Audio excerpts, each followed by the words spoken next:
Hi guys, welcome back to my channel. I am Brenda Altraide, and in this video I want to talk about friendships, okay? Every platform, every podcast, every almost every YouTuber that talks about like relationship stuff, they always talk about heterosexual relationships. Nobody is talking about platonic relationships. Nobody's talking about friendship. I I've hardly come across a podcast, a video, or whatever, any form of content that really talks about friendship. So I thought, why not do it yourself? Because I've had quite some experiences with friendships, and I feel like it's relevant to talk about because friendships are a form of relationships that we will always have in our lives as human beings. Like, as long as you live, you will always have friends. Like, even if you have just one friend, like, I think it's worthy of having a good one. Okay, even if you're not going to have a multitude of friends, I think that having valuable friendship relationships are supposed to be like a huge part of our lives as much as finding a romantic partner is. Okay, so I decided to take it upon myself to talk about friendships. So if you want to hear what I have to say about friendships, definitely keep watching this video. So let's get into this.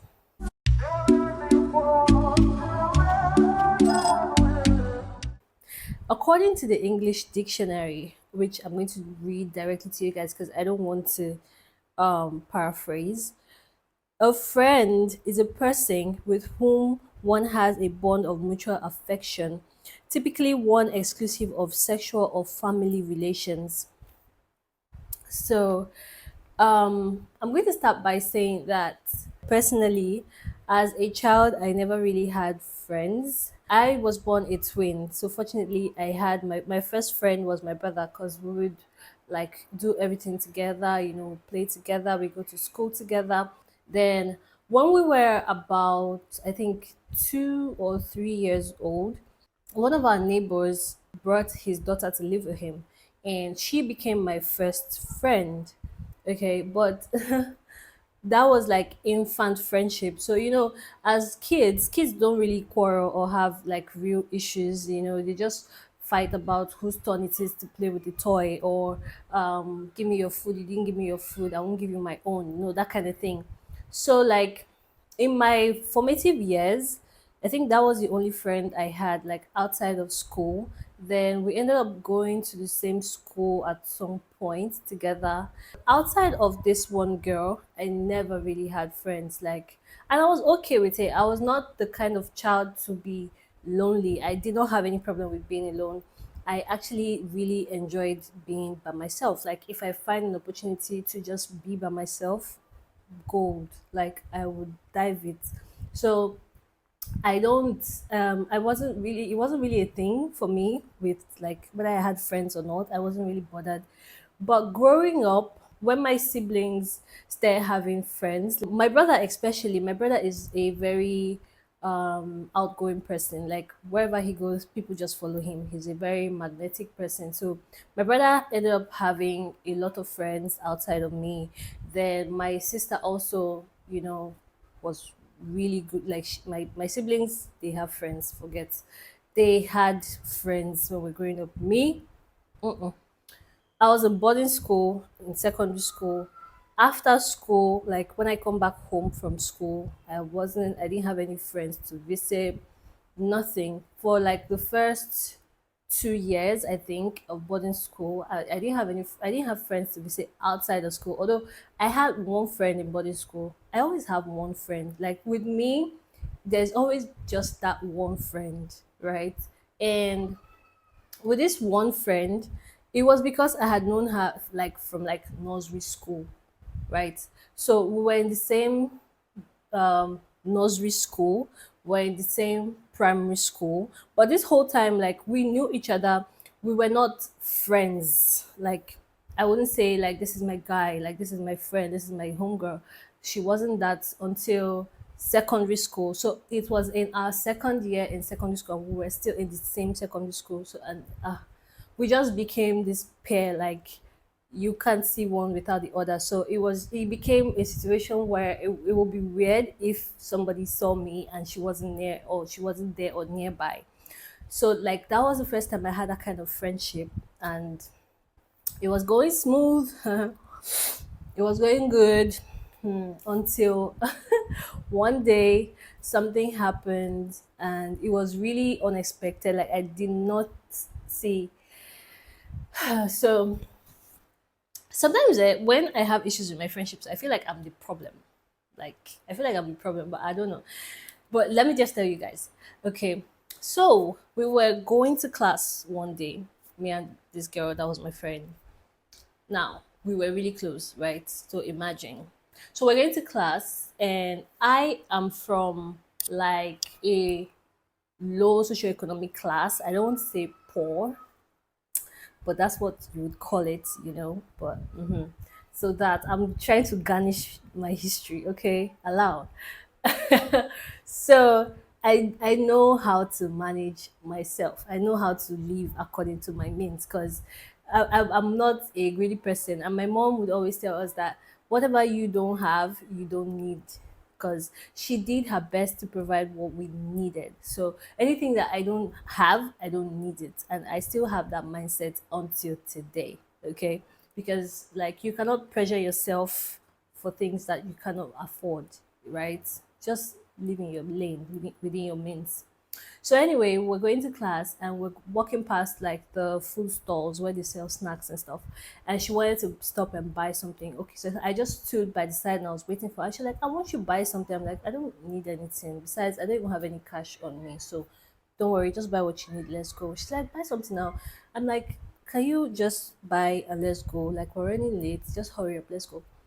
She insisted and insisted and insisted. I'm like, okay, you know what? Let me just take this agbalumo. Literally, it was one agbalumo I picked. That agbalumo was 10 naira. 10 naira. Hmm. Now me being who I am, I don't have a lot, yeah, but I don't think I'm not the kind of person that will go and start badgering somebody for 10 naira.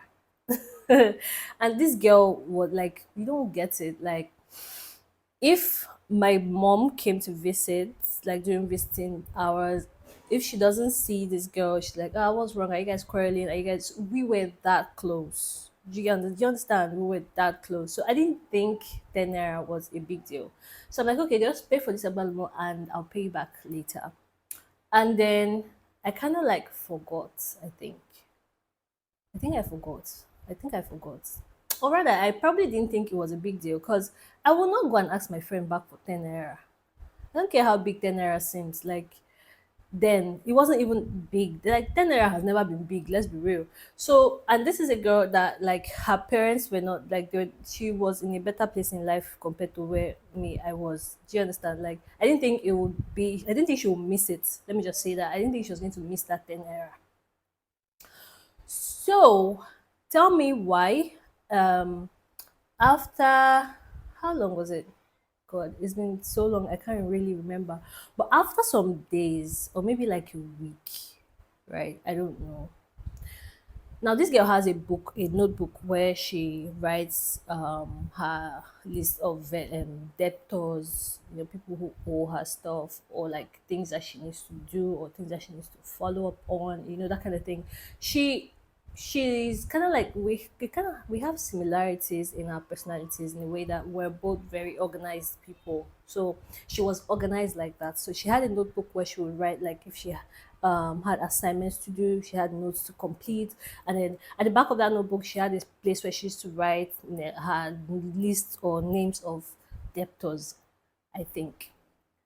I did not imagine at any point in my life that I would be on that list for whatever reason. Because if we are friends and I owe you money, you can walk up to me anytime and ask for your money. Like, it will never be an issue, right? You don't need to add me to your list of debtors, especially for 10 naira. Anyway, we're sitting in class one day and she just calls out loudly. Now, we're in the same class. She just calls out loudly, Brenda, where's my 10 naira? This girl sits at the back seat. I sit in front. So Just imagine. So when you walk into the classroom, I'm on the first row on the second seat, right? She's on the second row, I think the last seat on the second row, something like that. And she just screams, Brenda, where's my tenner? And she was holding her book. Obviously, she was, going through her list of debtors and, collecting debts. And she calls out like that, like, where's my tenner? Oh my God. I wanted to faint. I wanted to, I didn't know how to react. I wanted to disappear. Everything was just happening to me. I was so triggered, like you don't understand. So, like, I was one of the people that if they come to call people out for people that have not paid school fees, my name will be there. Like, most often than not, they are coming to call people out for people who have those who have not paid school fees. So imagine having to deal with that and then deal with this from your friend. It was I was mute. Look, I didn't know how to feel. The pain was just in my chest. You know that pain. I could not react. The rest of the class reacted. Everybody was like, Jesus, this is your friend. Like, I don't want to say her name. I'm trying so hard not to say her name because this was years ago. I don't think she's the same person anymore. Um, so the whole class reacted like, Jesus Christ, 10 naira. You're calling your friend out like this for 10 naira. The whole class. So when the opera, because you know how students can be, and everybody was like, ha, ah, ha, hi, hey, hey, hey, hey. Some of them were trying to like pacify me, like, don't mind her. When you get to the hostel, just give her her money, stuff like that. Da, da, da. So when everywhere had calmed down, I just told her, I said, when we get to the hostel, I'll give you your money. I'm sorry, I forgot. To me, that was the end of that friendship. That was it. That was the end. Because see how I narrated how everything happened. I did not ask you. Like, if this was going to be the case, if you were not going to, like, if like you don't let like well, I don't even know what to say. If you don't like your money being outside, why did you insist on me buying something and then owing you? Like, is was that, I didn't know what to make of it. Was that supposed to be, was that a planned embarrassment? Like, was it intentional? Is it just who she was at that time? Like, what was it? I really don't know. So that was my first friendship heartbreak. That was my first friendship breakup. Literally, that was the end of that friendship for me. Like, that was it. We got to the hostel. Before I even took off my sandal, I went to give her her 10 naira. Like, immediately I got to the hostel, I put my bag down on my bed. I went straight to my locker. I gave her her 10 naira.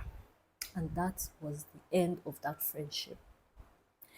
Now, from the definition of what a friend is, a person with whom one has a bond of mutual affection, typically one exclusive of sexual or family relations. So, if we had become friends based on the bond of mutual affection that we had for each other, I cannot understand why you would do that to me, intentionally or not. Like, I cannot understand why anybody would do that to anybody. While my friend would do that to me, I couldn't understand it.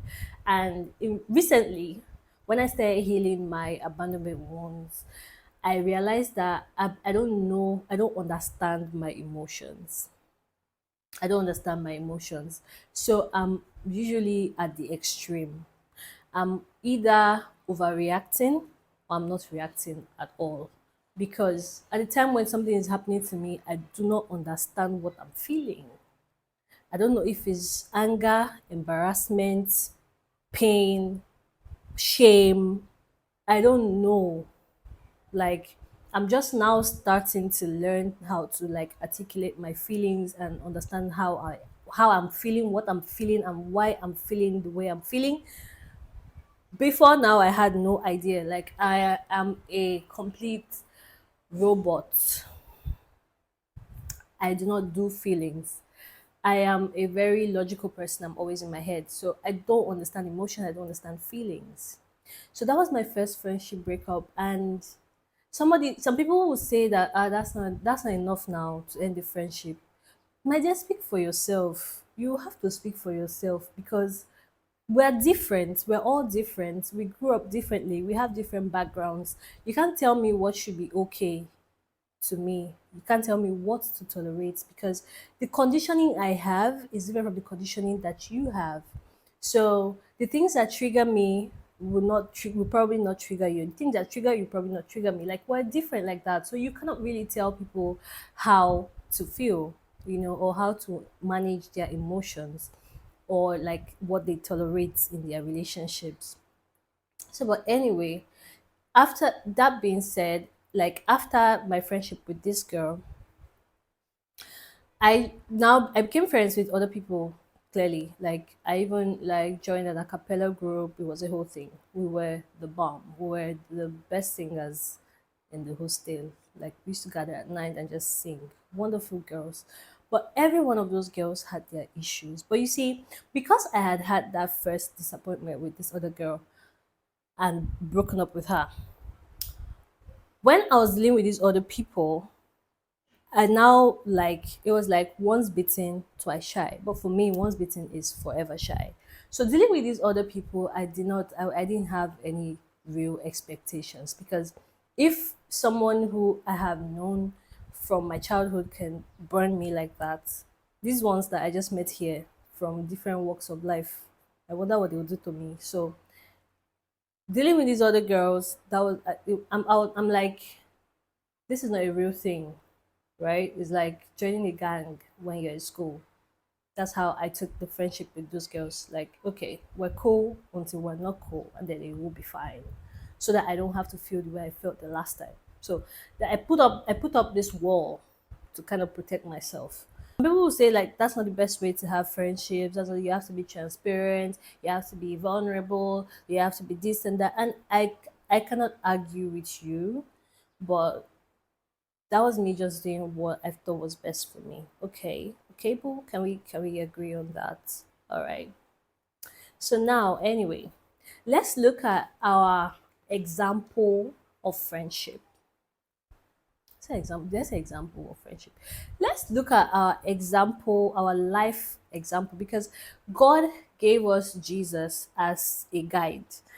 Jesus came to show us how things are supposed to be, how we're supposed to live, what we're supposed to do, okay? And in his time on earth, Jesus had friends that he handpicked by himself, the disciples. Yeah. So let's look at the book of Luke chapter 6 and verse 12. Luke 6:12 says, "Now it came to pass in those days that he went out to the mountain to pray and continued all night in prayer to God. And when it was day, he called his disciples to himself, and from them he chose 12, whom he also named apostles." So Jesus had disciples, there were more than 12, right? Then he chose these 12 to be his apostles.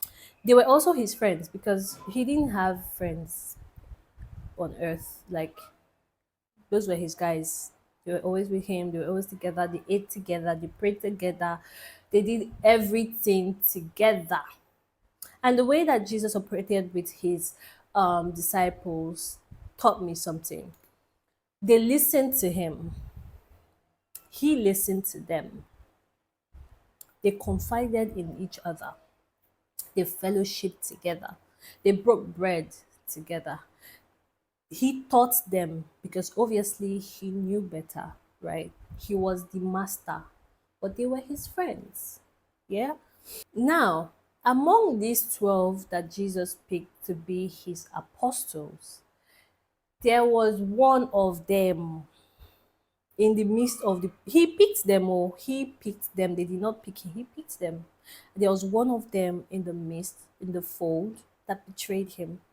Now, when it comes to making friends or picking friends, there are some things that I feel like you should have in mind. Now, let's talk about how to have the best friendship relationships. And on this point, the first thing I want to say is to have the best friendships, you have to be the friend that you want. If you want a loyal friend, you have to be a loyal friend. If you want a truthful friend, you have to be a truthful friend. Now, you can be a truthful friend and a loyal friend and all the things that you want a friend to be, but you have to understand that you also have to look out for those things in people. And sometimes your judgment of people will be wrong and it's not your fault. People pretend, people lie, people will do whatever just to have the benefit of having a friend like you. But you cannot change who you are or your values for such people or because of such people, because then you tend to miss out on the people that you're actually looking for. Because imagine that you're being a loyal friend to somebody who is not loyal, and when you find out that they're not loyal, you now say, oh, I'm not going to be loyal again to anybody. Then you now come across a friend who is loyal and also looking for a loyal friend, then you miss out. You're not portraying that thing that you want anymore. Now you're just looking to take.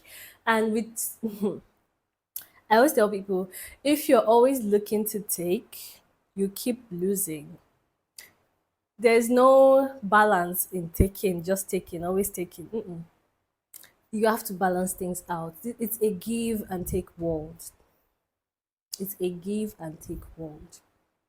To get, you have to give. So if you want a loyal friend, you have to be a loyal friend.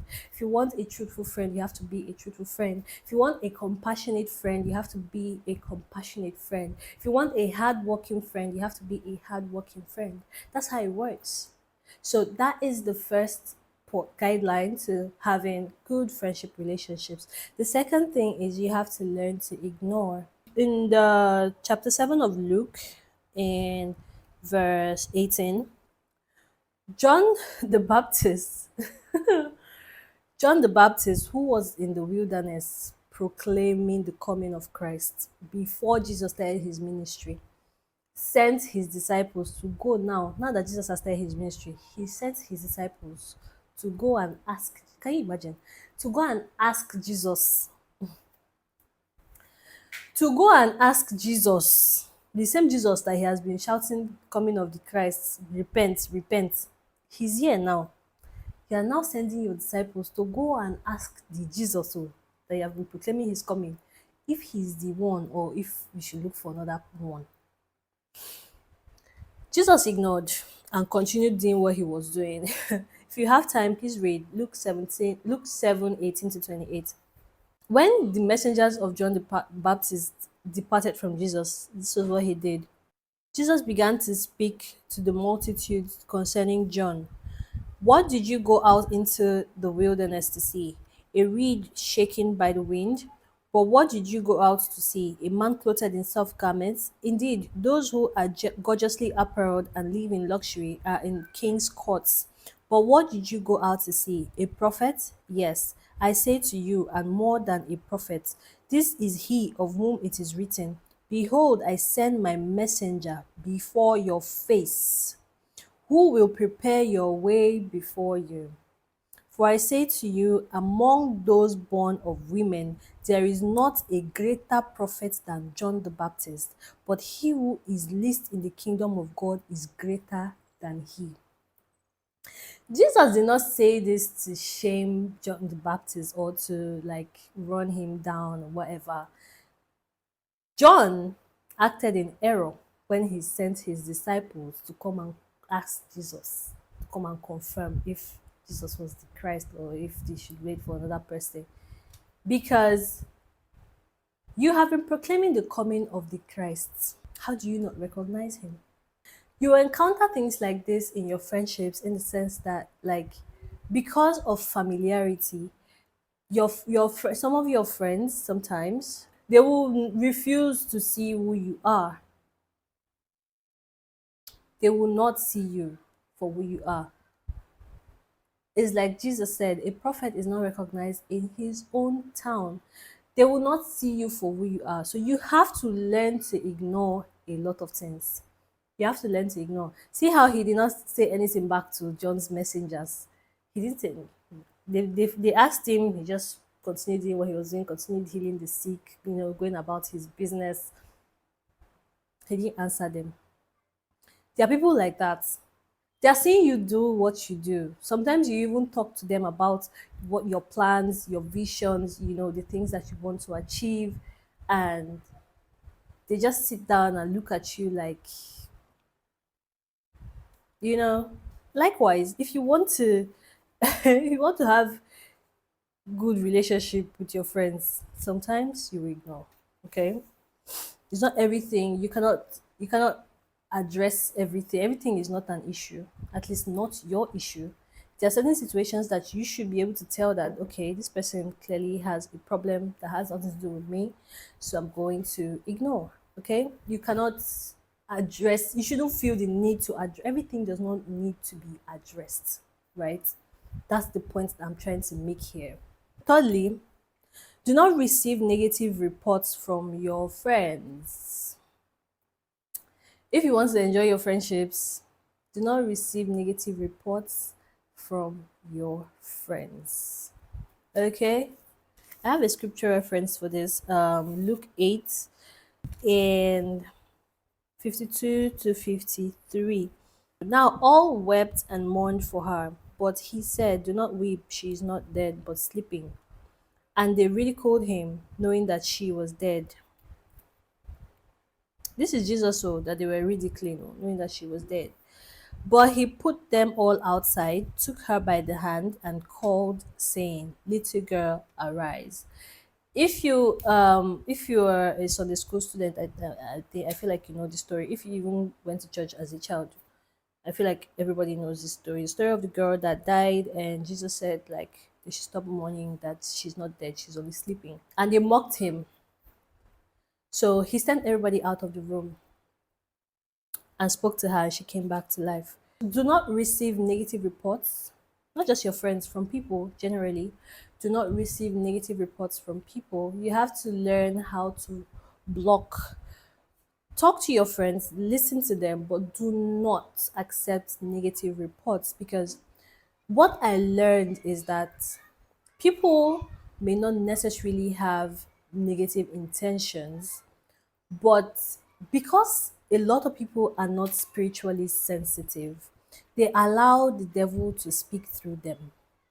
So you'll be surprised that somebody will say something to you that you take offense to, and then when you confront them about it, they don't even remember, because it wasn't them. They were not the ones speaking at that time. So you can make the mistake of taking it personal and throwing tantrums and blowing up the whole place. I had a fight with my mom recently, and when we were talking about it, when we were trying to hash it out, okay, so we had this fight, and then she called me 2 days later to apologize. What she said opened my eyes. She's like, you said all these things when you were addressing this issue. I don't even know what they mean. So she gaslighted me. I'm like, every time I talk to you about how I feel about things, you always gaslight me.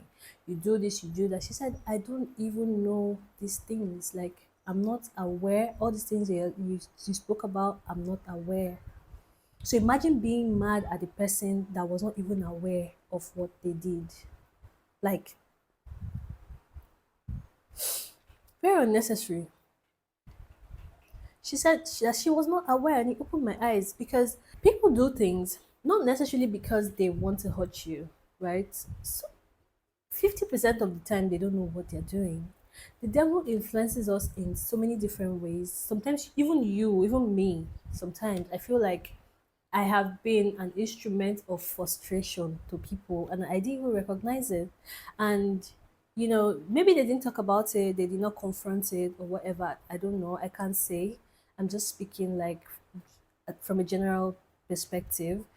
These things happen, and people are not even aware of what they're doing. So they say these things to you, you take it personal, you digest it, and you just have this anger or hate, or this, you're just so mad at them, like, and the whole time they're not even aware of what they're doing or what they're saying. You remember when Peter, it was Peter now, that said something to Jesus. He was like, when Jesus was talking about how um, he was going to die and resurrect in 3 days, and Peter was like, uh, no, he's not going to die. You know, he was trying to be be on his defense and say, no, you know, it's not nobody like I'm not going to be here and somebody will come and kill you. You know, I'm not going to let that happen. You know, and Jesus rebuked him. He rebuked the devil, not Peter, because he knew that the devil was speaking through Peter. Jesus could discern. So if you cannot discern who is speaking through who, just as a general principle, do not accept negative reports from your friends. Don't. Don't. You start seeing them as haters. Don't. Okay? Another way to have the best friendship relationships is to not expect too much from anybody. Do not expect too much from anybody because we're all human beings, we're all flawed, we all have our weaknesses, we all have our shortcomings.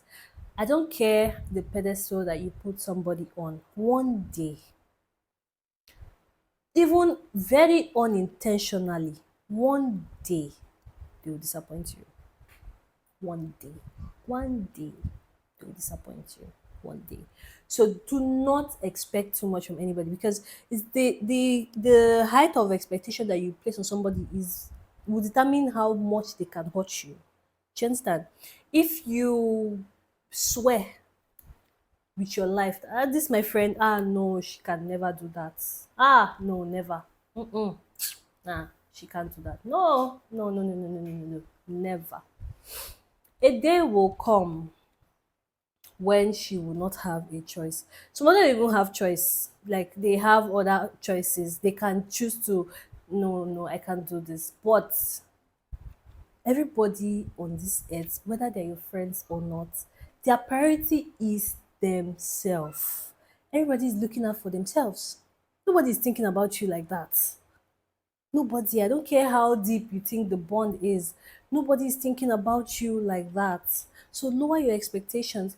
As a rule, as a personal principle, I do not vouch for anybody. I cannot swear for anybody. I don't care how close we are. Even if we sleep and wake up on the same bed every day, I cannot vouch for you. I can't because you know people based on what they show you of themselves. There are things that there are parts of them that they do not show you. We all have a part of ourselves that we keep to ourselves. The way your friend knows you is not how you know yourself because they know you based on what you show them. There are the parts of you that they have not seen that they may never see. So you can never really know people. So I don't, as a personal principle, I don't vouch for anybody. I'm sorry. I am sorry. I don't do that. Okay. Because human beings are complex in nature, right? People pretend, they lie, they disguise, name it. They will, all in a bid. We're survival animals. We're all trying to survive. So everybody is looking out for themselves. Their next come up, their next breakthrough, their next meal, their next cash out. Everybody is looking out for themselves. So most people will not think twice to throw you under the bus. You will be shocked, and they'll tell you it's not personal. It's not personal, you know. It's just I wanted this and I had to have it. What are you going to do? What will you do? What will you do now? What will you do? So it's better for you, yeah? The less expectation you have of people, the better for you, okay? Another point is do not be a source of offense to other people, okay? Do not be a source of offense to other people. Luke 17 and verse 1. Then he said to the disciples, it is impossible that no offense should come, but woe to him through whom they do come. It is impossible for people to not be offended on this earth. Everybody is going to face heartbreak, frustration, whatever, name it. Everybody's going to experience these things. You cannot be too careful to not have these experiences. What the Bible is saying is that you don't be the reason why somebody is heartbroken. Don't be the reason why they are disappointed. Don't be the reason why they are embarrassed. Don't be the reason why they lose faith in friendships. Do not be the reason, be not be the cause of offense to other people. This is the only way that we can have good friendships on this earth. You cannot, like, let it be your thing. Let it be a personal thing for you. Like, I will never be the one to sleep with my friend's boyfriend. I will never be the one to cheat my friend out of money. I will never be the one to come in between their business opportunities. I will not be the one to hinder their prosperity. I won't be the one to stop their flow. Like, make it a personal decision to not be that person.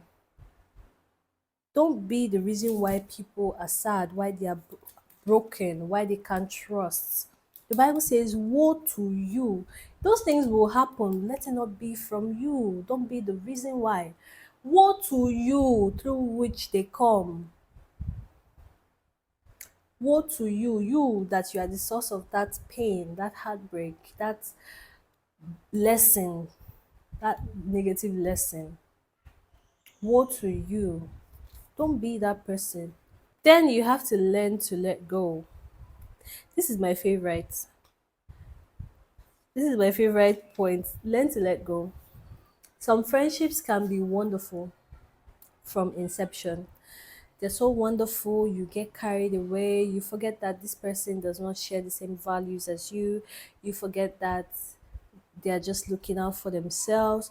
You forget that you're not the center of the universe because, oh, it's so sweet. You guys, you do everything together. You know, you party together, you travel together, you do everything together. Then they start to hurt you, and it's like, oh, you talk about it, and they promise not to do it again, and you keep up with the friendship, and something else happens, you forgive, you keep forgiving, but you are the only person that is forgiven. Why? Because you're the only person that keeps experiencing hurt in that relationship. You're the only person that keeps experiencing disappointment. You're the only person. You are not doing to them what they are doing to you. You keep collecting and forgiving and staying in the name of friendship. Oh, something can be good and bad at the same time, but when the bad outweighs the good, you have to let go. You have to let go. You really have to let go. A lot of people struggle with cutting people off. That is my ministry. I have a PhD in cutting people off, and I'm quick with it. Like, okay, I'm not quick with it. I'm thorough with it. If I cut you off, before our paths will cross again, eh? Ah, yeah, yeah. See, it has to be divinely orchestrated. It has to be divinely orchestrated. I can, eh, eliminate, like, I'm removing you from my existence. It's not, I'm not just saying I'm not talking to you anymore. Mm-mm. I'm erasing you from my world. In the market, we will not jam. In the church, we will not jam. On the streets, we will not jam. Social gatherings, our paths will not cross. You will leave before I come. I will leave before you come. I don't know how, but like, I am so intentional when I finally cut people off because I'm patient though. I'm patient, forget. Like, I'm very patient. I tolerate a lot. I look over a lot of things. Like I said before, like, I ignore a lot of things. But water they pass Gary. Like, you get to a point where you just know. You just know. But one thing I know is that with our friendships, sometimes we feel like friendships are random. Oh, I just met this person in school or at camp or in church or wherever, and then you become friends. You think it's random. You think it's not. It's not. It is not. Let me tell you, every person that you encounter, every experience that you had with them, good or bad, it was for you, for a reason, for a purpose. Every person that comes into your life is for a reason, it's for a purpose.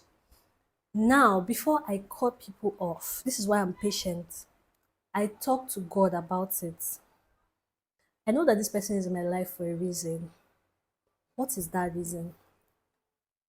Sometimes I don't even want to know the reason. Like when I'm getting impatient, I just want to know like the reason why this person came into my life, has that reason been fulfilled? Do they still need to be here? Because remember Lot and Abraham, they were relatives, they were not even friends, but they lived together peaceably. They did not have any issue. But at some point, Abraham had to separate from Lot. So sometimes it's not even about what they did. Sometimes you have to recognize when it's just done. Like this relationship, this friendship, whatever we're doing, like it's done. It gets to a point where it is just done. So if you try to keep it together and force things, and try to manage the situation, it's not you try to, look at things and you want to be fair and you want to say, oh, it's not that bad. It's not, so I mean, I've seen worse. It could have been worse. It's not that bad. Let me tell you, it's not even about what they do sometimes or what they've done. Sometimes they're just done. Like their time is just up. They were there for a reason. That the reason why has like their season in your life has expired. You have to let it go because from that point on, you trying to manage the friendship and manage the situation, the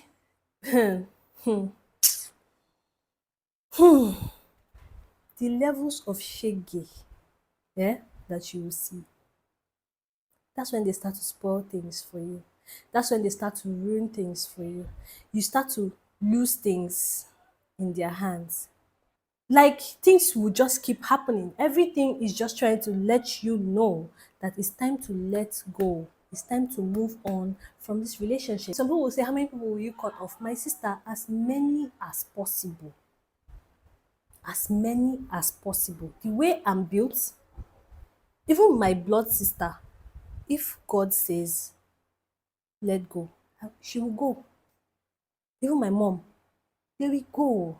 They will go. Listen, you're in this earth for you, not for friends, not for family. You're here for you. Your purpose, your destiny is between you and God.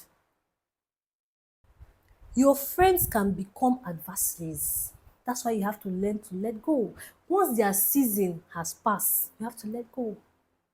Once their season, their time is up, you have to let it go. There's no point trying to manage a situation that is already done with. Like you just keep suffering loss after loss, pain after pain, heartbreak after heartbreak, disappointment after disappointment, like so many different things. Before the pandemic, I had a group of friends. Everything was going smoothly, also, I thought. Honestly, I thought things were going smoothly. I did not even realize that I had been tolerating things that I shouldn't have tolerated at all in the first place. And it came to a point, it was like, at first, there was a situation where I heard God clearly. I heard God clearly, clearly. Move away from these people. Move. Simple, clear as day. Move. I started to question, move. But there's nothing wrong with this place now. There's nothing wrong with these people now. We don't have any issue now. Things are going on well now. We're even bonding, because of the pandemic. I had all these many excuses as to why. Like I was trying to understand when God speaks. Your next line of action should be to obey, not trying to understand. Sometimes God's giving instructions that don't make any sense to you in that present moment. You have to obey first before it now begins to make sense. But I was so stubborn, and I felt like I was in a place where, oh, I finally have friends. So this during this pandemic period when God was giving me all these instructions and I was debating with Him, Imagine small me like this debating with my father. And I had all these excuses for them, like, oh no, this one, that one, da da da da da. What did I not say? Hmm. And he was like, oh, you need a reason. Okay. Oh, you need a reason. No, wala. And then reasons upon reasons. I saw several reasons. I saw reasons. Yeah, God gave you say it's reason. Your problem. You need a reason. All right, take reason. Take reason. All of them were just dropping like flies, one after the other. This one would do her own pack. The other one did her own pack. The other one, even the one that I did not have any. Okay, so there's this particular one. We didn't have any fallout. We didn't have any issue. See what happened, right? I was sleeping one day. Oh, jeje. Oh. In my sleep now, I was dreaming. Now, in this dream, this girl, she has another friend, right? That one, I'm cordial with her, but I wouldn't call her a friend. Like, I don't even follow her on social media, nothing. Like, we're not, it's just when she comes around, we get along. If we have to hang out together, we get along, but that's it. That was it. So she was on the phone in this dream with this girl, and they were talking. Then next thing, the girl was like, "Oh, I want Brenda to do this and this and this for me." Oh. And this girl started talking me down. Now, see how this dream, that this is one of the most interesting dreams I've had in my life. I know I always dream. I'm a dreamer. I always see things, but this one was special. So in the dream, yeah, she was on the phone with this girl, and how it happened was she had called me, like she had conferenced me, like she had added me to the call, and she didn't know that she had added me to the call. So I was on the other end. So it was like a three-way call, but they didn't know that they had added me to the call. So I was just quiet because, like, I did not understand why I was on the call. So I answered the phone. I was just, and this girl said, before I could say, oh, that would be nice. I'll be happy to do that for you. That one started talking. She's just talking me down, just saying things, blah, blah, blah, blah, blah, blah. Now, let me tell you something. In real life, this girl had actually contacted me and said, oh, she wanted me to do something for her. I'm like, okay, I'm around. Just let me know when you can come by. And that was it. So after that dream, she didn't call me back, like she didn't get back to me. This other one that was talking me down stopped communicating, she just like went radio silent. That kind of me. I've already seen what I need. Like, I felt like God was trying to tell me something since I was looking for reasons. So I had that dream. I'm like, okay, I ignored. I'm not going to confront it because I'm not supposed to know. That's another thing that happens to me. Most of the time when I have, like, when there's a reason for me to confront things with my friends, there are usually things that I'm not supposed to know. How do you confront something that you're not supposed to know about?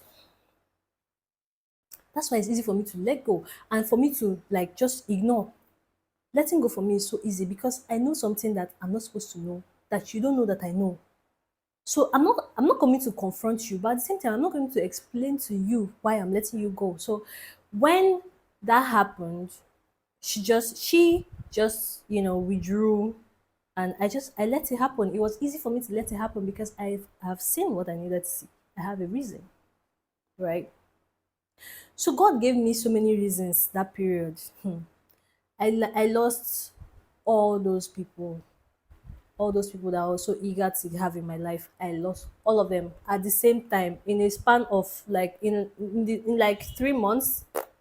They were all out of my life. It was like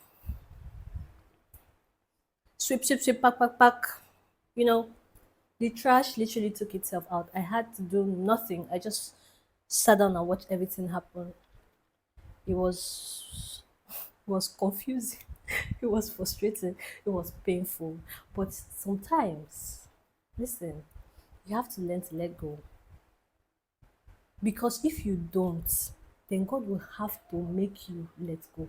One way or the other is going to happen. So it's better for you to know when it's time. When you know that it's time for this person, you're like, okay, okay, okay. When you start seeing some things, some signs, okay, okay, okay, okay. This is like where, yeah, yeah, it's a wrap. Let it go. I don't care who that person is or what they do for you. Like, let it go. You were surviving before them now. Relax. God will take care of you. Let it go. Okay? Another thing, if you want to have good friendships, you have to learn to pray for your friends. Yes, so because no matter how close you guys are, people are going through things that they find it difficult to talk about. Some people self is even just in their head and they don't know how to talk about things that they struggle with mentally. That's why you see people just pop up and kill themselves and their friends did not even know that they were struggling with that. Like they didn't even know that they had like mental struggles or whatever led to them taking their lives. Their loved ones, their friends and family, they're usually confused because there was no like sign, there was no visible sign to show that this person is struggling mentally or any other way, So you have to pray for your friends. There are things that they will not talk to you about. The things that happen to them will affect you or will affect your relationship with them because if they are struggling, like their struggle is your struggle. That's if you care about them genuinely, Sha. Their struggle is your struggle. You have to pray for them. If they are struggling with something, it is also your struggle because even if like they don't come and place their burden on you, when they talk to you about it, are you going to feel good that your friend is struggling? You're not going to feel good. So like pray for them. Pray for your friends. Pray for them. You cannot expect them to be angels out of the sky. Pray for your friends, please. Okay? Pray for your friends. Make it a habit to pray for your friends. In Luke 22, in verse 31, let's see. And the Lord said, Simon, Simon, indeed, Satan has asked for you that he may sift you as wheat. But I have prayed for you that your faith should not fail, and when you have returned to me, strengthen your brethren. But he said to him, Lord, I am ready to go with you, both to prison and to death. Then he said, I tell you, Peter, the rooster shall not crow this day before you will deny 3 times that you know me. So Jesus knew that Peter was going to deny him, but he still did not allow the devil to sift him as wheat. So even if you know, like, so my friends, I don't do money dealings with them. When you know people, deal with them accordingly. I don't deal money dealings with some of my friends because I know how they are with money. So if it's not money that I can let go of, I don't do money with them at all, at all, at all, because I just know that when it comes to money, this person does not have integrity. Like they cannot tell you, I'll give you this, I'll pay you back and pay you back. They will not pay you back. So instead of that to be a problem, I just avoid it completely. So you know that your friend, you know their shortcomings. Some of you have friends that you know that you cannot live with your boyfriend or your husband because she will try something. It's just who she is, right? Pray for her, even if you know that she's going to. You still avoid.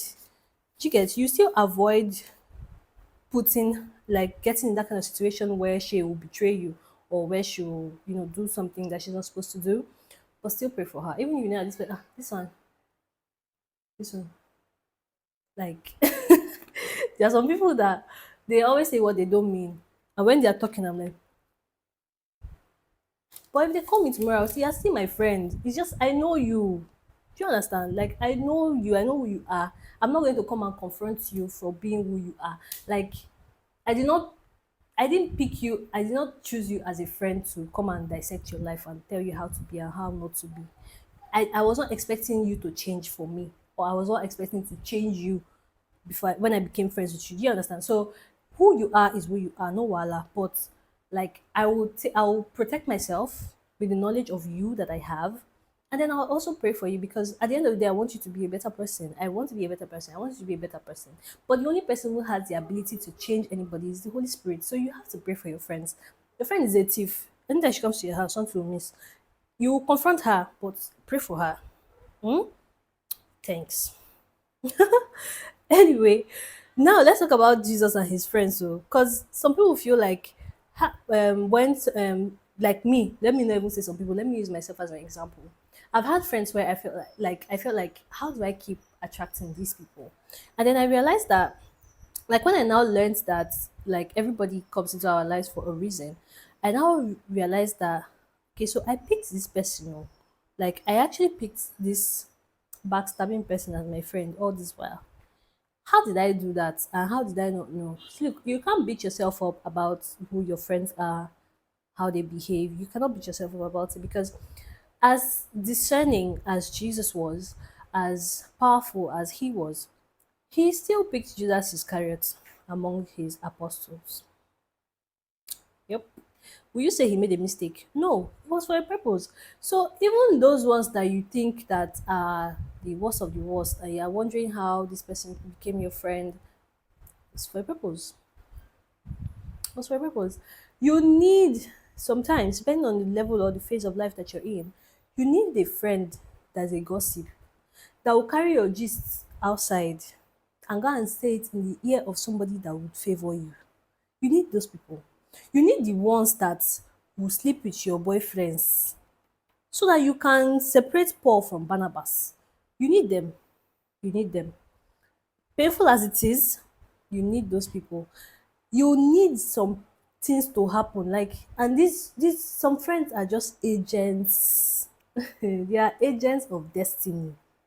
That's how I call them. They are agents of destiny. The good, the bad, the terrible. Everybody has a role that they are playing or that they need to play in your life for you to get to where you're supposed to be. So you cannot say, I don't want to be friends with somebody that is promiscuous, or I can't be friends with somebody that likes men too much. I can't be friends with some. Well, I can't tell you what to do. You can decide that you don't want to make friends with people like this. What I'm trying to tell you is that if it is something that is supposed to happen for you to make the right choice, for you to be able to pick and choose who your final cabinet members will be, you need these people. You need to experience these people. If you're somebody that is going to be a leader in the future, God is putting these people in your life. To you need training now. You cannot just come from the cradle to kingship. No, no, now. Jesus was the Son of God before he even came to earth. He was the Son of God.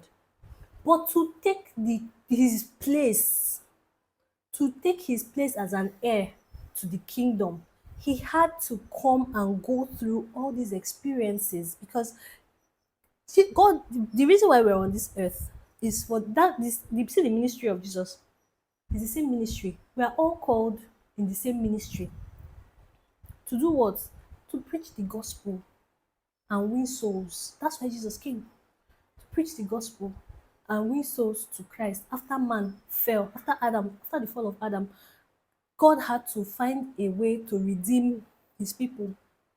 So Jesus came to show us how to get back in relationship with God, how to get back to our heir status, how to get back to being an heir to the throne of God. So you need these people in your training stage. This is that you're in, they are in training. You need these people for your final place in destiny on this earth. You need these experiences. If you're going to be a leader, you need to be able to know how gossips operate. You need to be able to know how backbiters operate. You need to be able to know how pretenders operate. You need to be able to know how people who are not loyal operate. You need this. You need it. You need the training. You need the experience. Just be adding it to your CV. Don't go and allow them to kill you, sha oh. I'm not telling you that one oh. Don't allow them to. You have to be careful. If you're dealing with jealous people, hmm, they if you allow them, they'll kill you for nothing. They will kill you for free. You have to be careful. I'm not telling you that because you're supposed to have these experiences, you're not gonna just allow open door for them. No, if you're jealous, people are the most dangerous people on earth. If I see a jealous people and an armed robber, I will run towards Jesus. What did I just speak? If I see a jealous person and an armed man, I will run towards the armed man. I will run towards the armed man, because an armed man is clear. He will tell you clearly what he wants. Either he wants your phone, or he wants your money, or he wants to kill you. He's telling you, "Oh, her." A jealous person is laughing in your face. No, they will even when you are being celebrated, they are on the front line, shouting you. Then when you turn your back,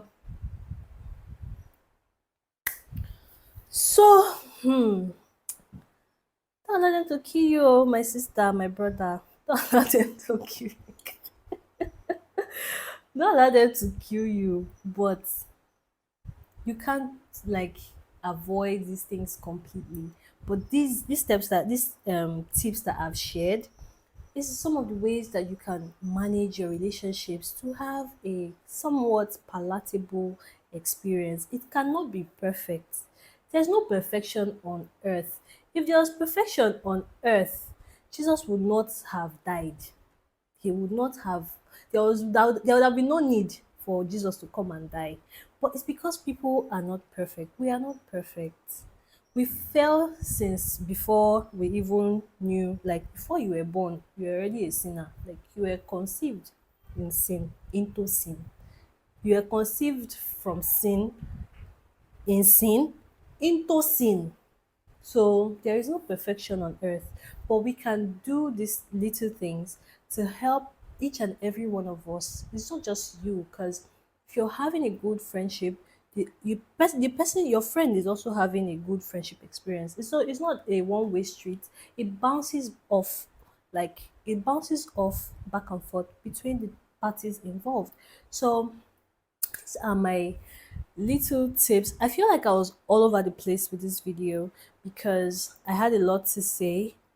I feel like I always have a lot to say. But anyway, these are some of the few tips that I can share with you from my little experience on earth. I am I've been doing life for 3 decades now. So I think I have, enough experience to talk about these things. So yeah, this is my take on how to have the best friendship relationships. If you have any more tips, that you want to share with us, that you want to educate me on, hey, I'm open to learning. I would love to see your comments. Please leave your comments in the comment section, and don't forget to hit the like button. Thank you so much for watching this video, and hopefully I'll see you in my next one. Bye.